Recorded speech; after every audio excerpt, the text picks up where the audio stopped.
perform this drill, you need to create the dimensions of a service box. The dimensions are 21 feet by 13.5 feet.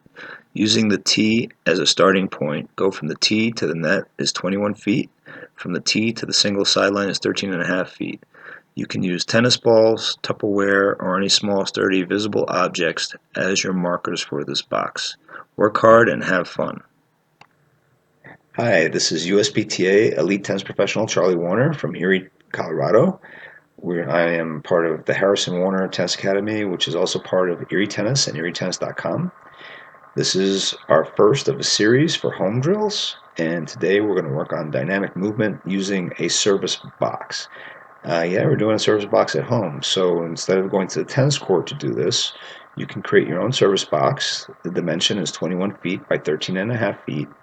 If you can do two boxes, that's cool. Otherwise, most of us probably just have room for one. You can do it in the basement if you have room down there. You can do it in the backyard, in the front yard. You could do it on the street if it's not too busy with traffic, or you could even do it in a parking lot. You want to use an inanimate object like some Tupperware. Maybe I'm using tennis balls to set up my corners. And again, it's 21 feet by 13.5. If you look at the beginning of this video, I have a schematic drawn up, so it gives you a better idea of what you're thinking about when you're doing this. And you would designate a T for the add box or a T for the deuce box. Obviously, it's opposite each other if you were to using either one of those. And you want to make sure that you're side shuffling, not sidestepping, side shuffling along the service line itself.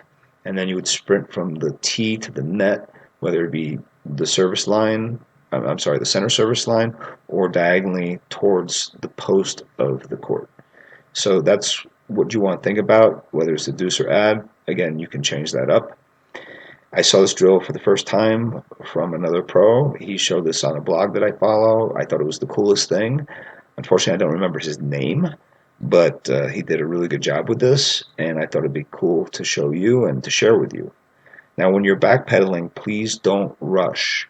We don't want you landing on your head or your butt. It's not good. It doesn't feel good. It doesn't look good. If anyone's watching you while you're doing this and that happens, they might chuckle or laugh at you. It's not funny, but I've seen it happen, and yeah, it's not a good thing. So what we're going to do is we're going to go outside now, and I'm going to show you how this works. And pay attention, because there are a few things that you need to do correctly, and we'll take it from there. Side shuffling is not sidestepping. A lot of people still sidestep. Not a good thing as far as how you want to recover, only because it gets you up in the air, right? It makes you stand up. It's sort of off balance and awkward, right? Now, if you're, let's say I'm recovering with sidestepping and someone goes back behind me, it's harder to go back and get that ball, whereas if I'm in a wider base, like a baseball player, a basketball player, a football player, right? They all start in a wider base. The center of gravity of their body is lower to the ground. They're more stable. Notice my feet are a little bit past my shoulders. Right? This helps me to really feel solid. And then I can side shuffle, right? Which makes it easy. So if I'm recovering, all of a sudden the person goes back behind me, I can step out and go back. Right? Same on the backhand. If I'm side shuffling, I can step out and go back. Very easy to manipulate the way you need to move. So I'm going to demonstrate that with this move here. All right, so watch what I do here.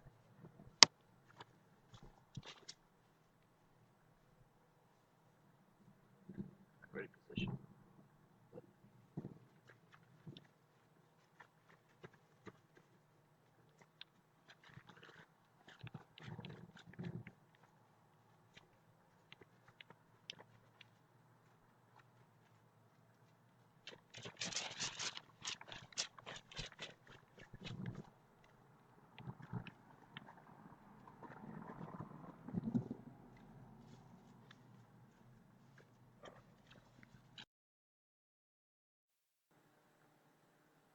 As you saw, that was a very basic demo. I'm slightly out of breath from that, believe it or not. I'm in good shape, at least I think I am. Not today, possibly, but it's okay. I'm out there trying to do something. That's what you want. You want to get out there and do something, whether it's one box today, two boxes tomorrow.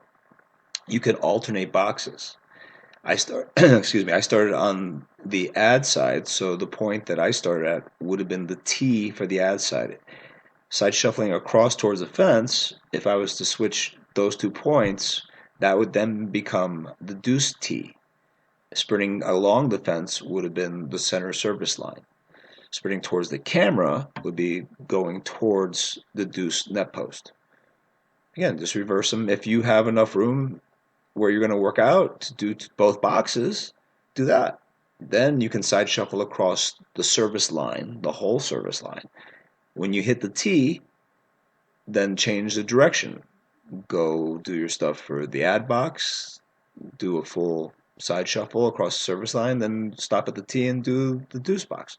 You can do whatever you want, but do something.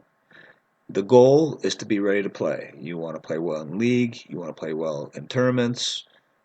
If you just have one or two people that you like to play well against them. It's all about competition if you're into that, or just run around playing well. It's okay, whatever works for you. Again, I am Charlie Warner, elite USPTA tennis professional here in Erie, Colorado, part of the Harrison Warner Tennis Academy, which is also part of Erie Tennis and ErieTennis.com. Now, before I go, if you notice, I have a peace sign on my dampener right here. So yes, peace out, and I'll see you next time.